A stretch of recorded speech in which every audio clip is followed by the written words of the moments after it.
Hey friends, welcome back my class. आज का जो वीडियो लेक्चर है इसमें सोशल साइंस का जो है 10th क्लास का सोशल साइंस 2022 एग्जाम्स के लिए इम्पोर्टेंट क्वेश्चन है। एकदम वीडियो इम्पोर्टेंट, सारे का सारा इम्पोर्टेंट क्वेश्चन है, केवल आपके लिए गेस करके लाया गया है। आई होप कि आप पूरा का पूरा वीडियो देखेंगे क्योंकि सारा इम्पोर्टेंट क्वेश्चन और VVI है। ज़्यादा बकवास न करते हुए चलिए आइए स्टार्ट करते हैं अपने क्लास को। और जो सारे क्वेश्चन आप देख रहे हैं एकदम पूरा का पूरा VVI है। आप पूरे वीडियो देखिए और अपने हो सके तो अपने दोस्तों को शेयर कीजिए, शायद उन्हें भी हेल्प मिल पाए। क्वेश्चन नंबर 1 स्टार्ट करते हैं। और इससे पहले अगर आपने चैनल को सब्सक्राइब नहीं किया है या चैनल को पहली बार आए हैं तो चैनल को सब्सक्राइब कर दीजिए, ताकि जब अगले वीडियो हम आपके लिए लाएँ तो आपको सबसे पहले मिले। तो ये क्वेश्चन नंबर 1 देखते हैं। क्वेश्चन नंबर 1 हमारा है, यंग यूरोप का संस्थापक कौन था? क्वेश्चन नंबर 1 क्या है? यंग यूरोप का संस्थापक कौन था? इसका करेक्ट आंसर हो जाएगा दोस्त, कौन सा हो जाएगा? ऑप्शन नंबर 4 दिए हुए हैं। ऑप्शन ए में मेजनी है, बी में गैरिबाल्डी है, सी में विक्टर इमानुएल है, डी में मुसोलिनी है। फ्रेंड्स, इसका करेक्ट आंसर हो जाएगा मेजनी। मेजनी जो है यंग यूरोप का संस्थापक है। चलिए अब क्वेश्चन नेक्स्ट देखते हैं। क्वेश्चन नंबर 2 क्या है?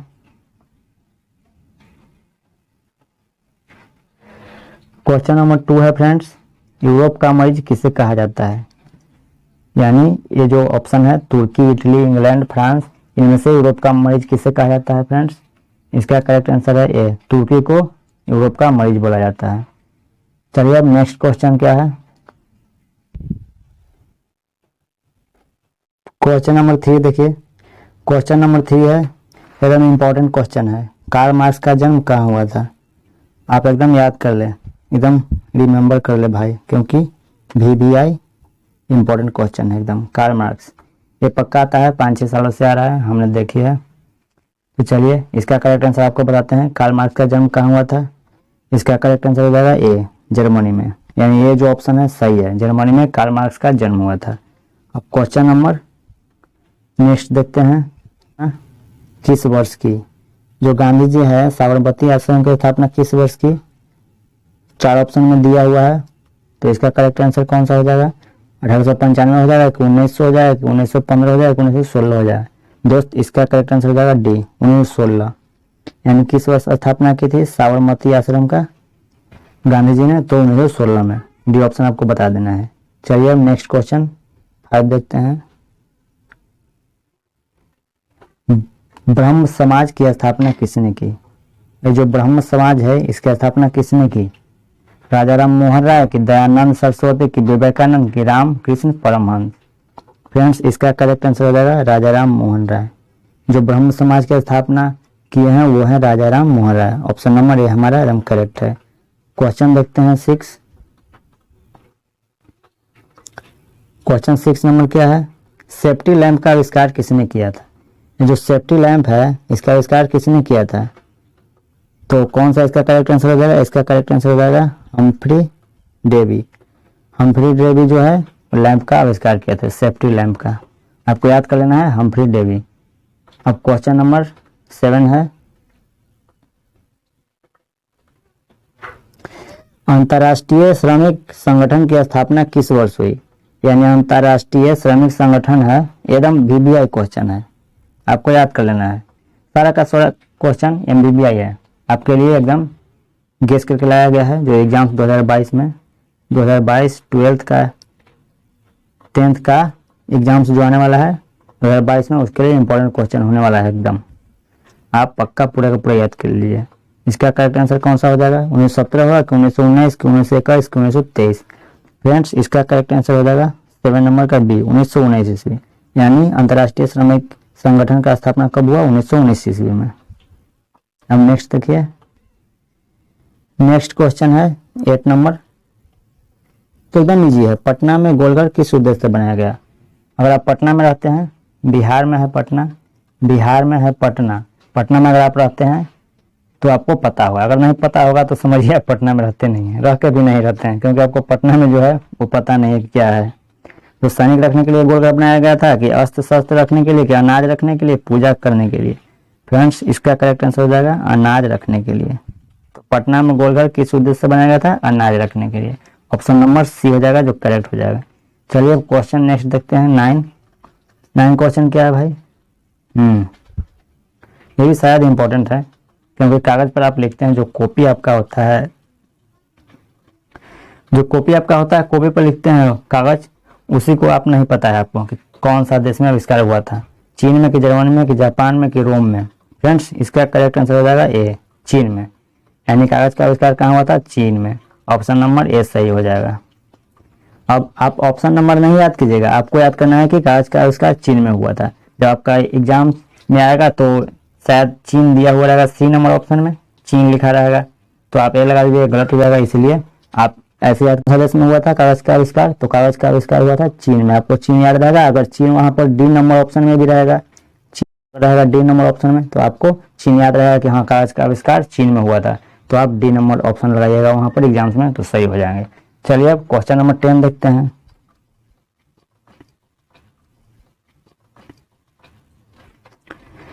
क्वेश्चन नंबर 10, हिंदुस्तान रिव्यू का प्रकाशन किसने आरंभ किया? हिंदुस्तान रिव्यू जो है इसका प्रकाशन किसने आरंभ किया था? फ्रेंड्स इसका करेक्ट आंसर हो जाएगा 10 है, इसका करेक्ट आंसर हो जाएगा डी, 10 का डी, सच्चिदानंद सिन्हा।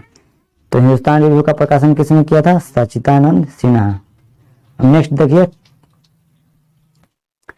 नेक्स्ट क्या है? 11, काली मिट्टी उपयुक्त है। काली मिट्टी, ये भी MBBI है, सब MBBI क्वेश्चन है। काली मिट्टी कौन से फसल के लिए उपयुक्त होता है? कपास के लिए कि लीचे के लिए, गेहूं के लिए, बाजरा के लिए? फ्रेंड्स इसका आंसर हो जाएगा कपास के लिए। 11 नंबर क्वेश्चन, काली मिट्टी कपास के लिए उपयुक्त होता है। ऑप्शन नंबर ए एकदम करेक्ट है। आप याद कर लीजिए कि कपास के खेती के लिए काली मिट्टी उपयुक्त होती है, एकदम अनिवार्य है। तो देखिए 12 है, सर्वाधिक वर्षा होती है। सर्वाधिक वर्षा कब होती है, कहाँ होती है? सर्वाधिक वर्षा कहाँ होती है? तो इसका करेक्ट आंसर हो जाएगा मानसिनराम में। यानी सर्वाधिक वर्षा कहाँ होती है? मानसिनराम में। अब देखिए नेक्स्ट, पीतल बनाया जाता है। पीतल जो है किससे बनाया जाता है? तांबा से कि जस्ते से? कि तांबा और जस्ता दोनों से? तांबा, जस्ता और दीन, यहाँ दीन हो गया, सॉरी दीन नहीं टीन होगा। यानी तांबा, जस्ता और टीन से मिलकर बनता है कि तांबा और जस्ता दोनों से? तो फ्रेंड्स पीतल बनता है, तो इसका करेक्ट आंसर हो जाएगा हमारा 13 है। 13 का करेक्ट आंसर सी हो जाएगा, तांबा और जस्ता दोनों से। यानी तांबा और जस्ता से मिलकर पीतल बनाया जाता है, तो ऑप्शन सी नंबर सही है। अब 14 देखिए, 14 नंबर क्वेश्चन क्या है?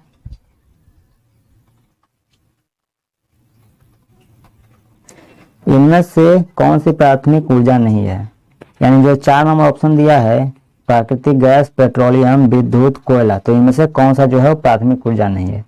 तो 14 नंबर क्वेश्चन का आंसर हो जाएगा विद्युत। विद्युत जो है सी नंबर ऑप्शन प्राथमिक ऊर्जा नहीं है।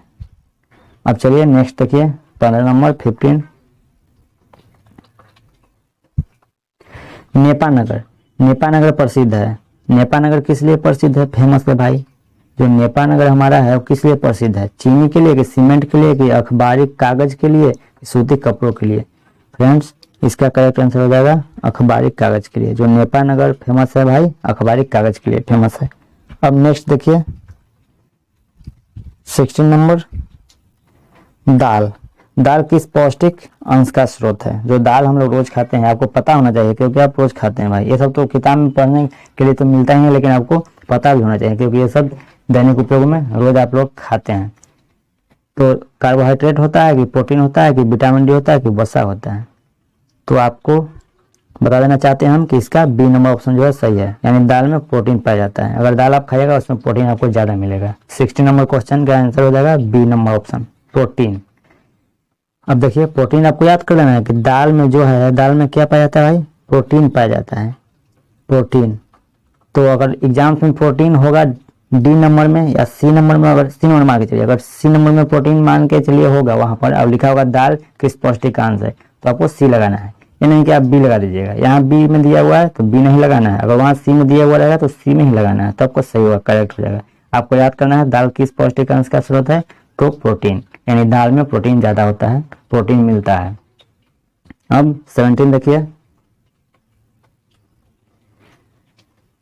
निम्नलिखित में कौन सा उद्योग कृषि पर आधारित नहीं है, यानी ये सब उद्योग हैं, सूती वस्त्र उद्योग, सीमेंट उद्योग, चीनी उद्योग, जूट उद्योग, ये सभी उद्योग है, लेकिन कौन सा जो है वो कृषि पर आधारित नहीं है। तो दोस्त इसका क्वेश्चन का आंसर हो जाएगा बी, सीमेंट। सीमेंट है जो वो कृषि पर आधारित नहीं है। सूती वस्त्र, चीनी और जूट एक कृषि पर आधारित है, और सीमेंट जो है ऑप्शन नंबर बी इसका करेक्ट आंसर होगा कि यह कृषि पर आधारित नहीं है। अब क्वेश्चन 18 देखिए, इनमें से कौन सा सबसे लंबा राष्ट्रीय राजमार्ग है, एकदम VVI, ये आएगा सोशल साइंस में पक्का एकदम 2022 के एग्जाम्स में। राष्ट्रीय मार्ग कौन सा जो है वो सबसे लंबा है, राजमार्ग संख्या 2, राजमार्ग संख्या 3, राजमार्ग संख्या 5, राजमार्ग संख्या 7। फ्रेंड्स इसका करेक्ट आंसर हो जाएगा 18 का डी, राजमार्ग संख्या 7 जो है वो सबसे लंबा राष्ट्रीय राजमार्ग है। अब क्वेश्चन नंबर 19 देखिए, 19 क्या है हमारा,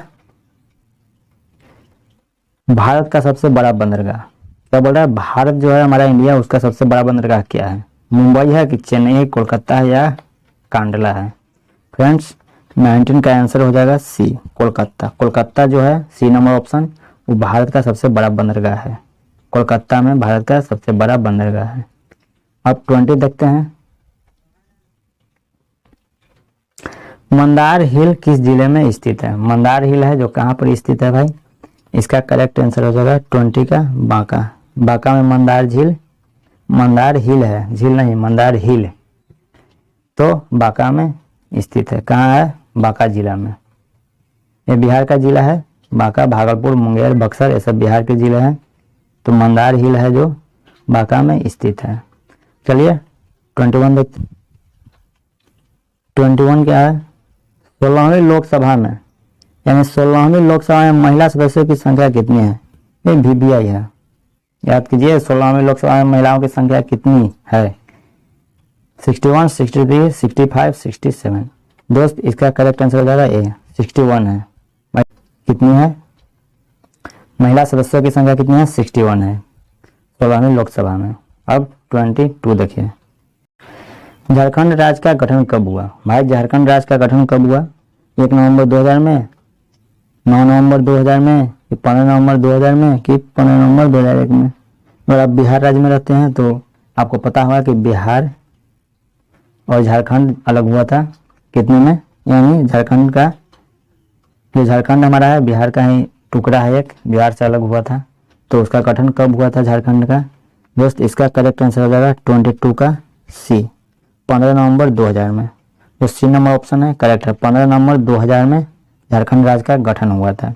अब चलिए नेक्स्ट देखते हैं 23, 1977 के लोकसभा के चुनाव में किस दल को स्पष्ट बहुमत मिला। किस दल को स्पष्ट बहुमत मिला था भाई, भारतीय जनता पार्टी को, भारतीय राष्ट्रीय कांग्रेस को कि भारतीय कम्युनिस्ट पार्टी को। फ्रेंड्स इसका करेक्ट आंसर हो जाएगा जनता पार्टी को, यानी 1977 के लोकसभा के चुनाव में किस दल को स्पष्ट बहुमत मिला था, तो जनता पार्टी को। अब चलिए इसका भी सही है। अब 24 देखते हैं क्या है, एकदम MVVI है, ये VVI नहीं है, एकदम MVVI है। VVI का मतलब होता है वेरी वेरी इंपॉर्टेंट, और MVVI मस्ट, एकदम मस्ट MVVI है भाई। भारतीय राष्ट्रीय कांग्रेस की स्थापना कब हुई थी, एकदम पक्का आ सकता है, 1885 में कि 1890 में कि 1895 में कि 1900 में। फ्रेंड्स 24 का आंसर होगा ये 1885। 24 भारतीय राष्ट्रीय कांग्रेस की स्थापना कब हुई थी, 1885 में। यह नंबर ऑप्शन आप याद कर लीजिए। आइए देखते हैं 25, 16वीं लोकसभा का चुनाव किस वर्ष हुआ। 16वीं लोकसभा का चुनाव किस वर्ष हुआ भाई, इसका करेक्ट आंसर हो जाएगा 2014 में। 16वीं लोकसभा का चुनाव हुआ था 2014 में, ऑप्शन नंबर सी करेक्ट है। अब देखिए 26 देखते हैं, ग्राम कचहरी का प्रधान कौन होता है। ग्राम कचहरी का प्रधान कौन होता है? आप गांव में रहते हैं तो आपको पता होना चाहिए कि ग्राम कचहरी का प्रधान कौन होता है। अगर गांव में नहीं रहते हैं, शहर में रहते हैं, फिर हम आपको बताते हैं। आपको किताब में पढ़ने के लिए मिल जाएगा कि ग्राम कचहरी का प्रधान कौन होता है। पॉलिटिकल साइंस में पढ़ा जाता है मुखिया के बारे में, सरपंच के बारे में, प्रमुख, इस सब के बारे में। पॉलिटिकल साइंस में जो 10th क्लास का सोशल साइंस में आता है बुक है, और ये सोशल साइंस का ही तो क्वेश्चन है। 26 का करेक्ट आंसर हो जाएगा बी, सरपंच। यानी ग्राम कचहरी का प्रधान कौन होता है? सरपंच होता है। अब 27 देखिए, ये तो आपको पता होगा। अगर आप इंडिया में रहते हैं, भारत में, तो आपको पता ही होगा कि भारतीय जनता पार्टी का चुनाव चिन्ह क्या है। अगर नहीं पता है तो हम आपको बताते हैं। इसका करेक्ट आंसर हो जाएगा बी, कमल का फूल। बी ऑप्शन है जो सही है। यानी भारतीय जनता पार्टी का चुनाव चिन्ह क्या है? कमल का फूल होता है भाई। 27 का आंसर है कमल का फूल। अब देखिए 28 देखते हैं। लोकतंत्र जनता के द्वारा और जनता के लिए शासन है, यह कथन किसका है? ये जो दिया हुआ है लोकतंत्र जनता के द्वारा और जनता के लिए शासन, कौन बोले हैं? अरस्तू ने कि जॉर्ज वाशिंगटन ने कि अब्राहम लिंकन ने कि लॉर्ड ब्राइसन? फ्रेंड्स, इसका करेक्ट आंसर हो जाएगा सी, अब्राहम लिंकन ने इस कथन को बोले हैं। चलिए अब 29 देखते हैं। नेक्स्ट है 29। लिच्छवी गणतंत्र भारत के किस राज्य में अवस्थित है? जो लिच्छवी गणतंत्र है वो बिहार में, राजस्थान में, महाराष्ट्र में, त्रिपुरा में। फ्रेंड्स, इसका करेक्ट आंसर होगा 29 का ए, बिहार में। अब 30 देखिए।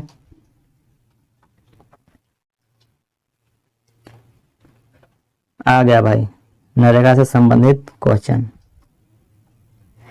नरेगा के अंतर्गत ग्रामीण मजदूरों को साल में कम से कम कितने दिनों के लिए रोजगार देने की व्यवस्था है? आप गांव में अगर बसते हैं तो गांव में नरेगा के लिए जो ग्रामीण मजदूर होते हैं, SC ST वाले या OBC वाले, उनको दिया जाता है नरेगा के अंतर्गत गांव में काम मिलते हैं। तो इसके लिए सरकार ने कितने दिन रोजगार देने की व्यवस्था की है भाई? 100 दिनों के लिए, कि 125 दिनों के लिए, कि 150 दिनों के लिए, कि 200 दिनों के लिए? तो हम आपको बता दे रहे हैं आपके लिए कि इसका आंसर ये हो जाएगा ऑप्शन ए। नरेगा में 100 दिनों के लिए सरकार के द्वारा दी जाती है काम गरीबों को। इसका करेक्ट आंसर हो जाएगा नरेगा के लिए 100 दिन। ऑप्शन नंबर ए परफेक्ट है, एकदम सही, करेक्ट है। तो 30 का हो गया है। अब 31 देखते हैं। 31 नंबर क्वेश्चन, भारत में योजना आयोग का गठन कब किया गया? भारत जो है इंडिया में योजना आयोग का गठन कब किया गया? इसका करेक्ट आंसर हो जाएगा ए, 15 मार्च 1950 ईस्वी। योजना आयोग 15 मार्च 1950 ईस्वी को गठन किया गया। ऑप्शन नंबर ए करेक्ट है। अब 32 देखिए।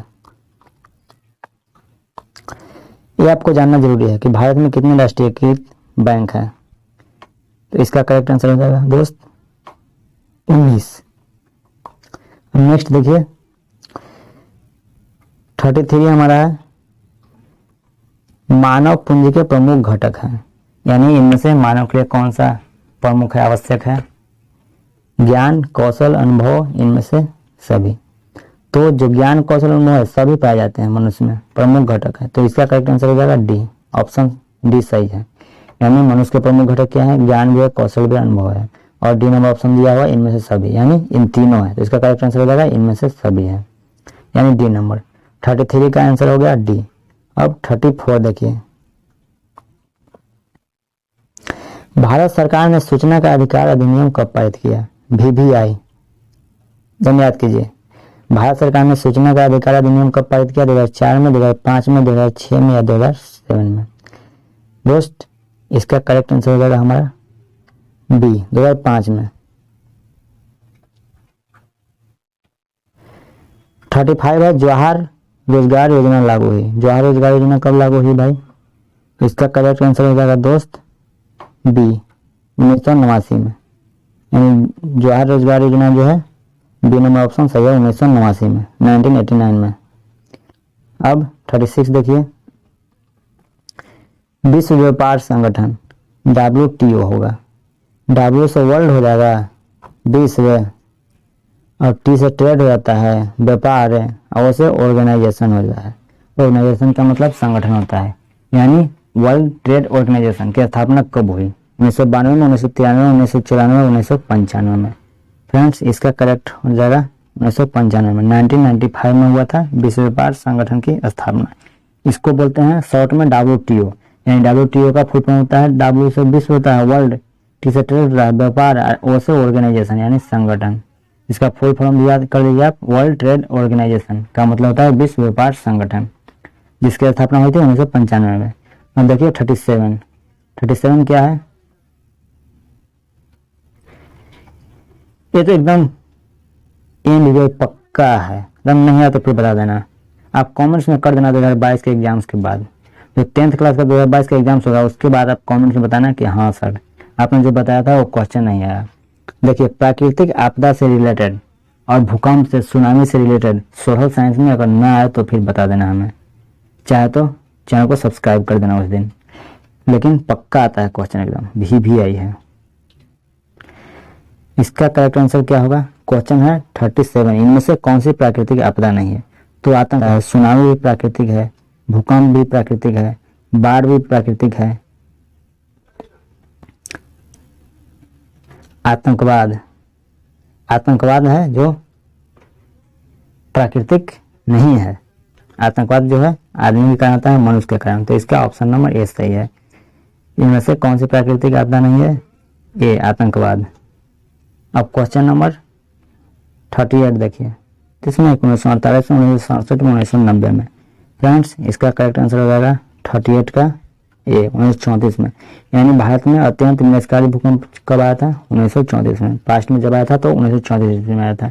उसके बाद विनाशकारी भूकंप अभी तक नहीं आया, अभी चल रहा है 2021, तो अभी तक नहीं आया। 1934 में आया था लास्ट बार इंडिया में।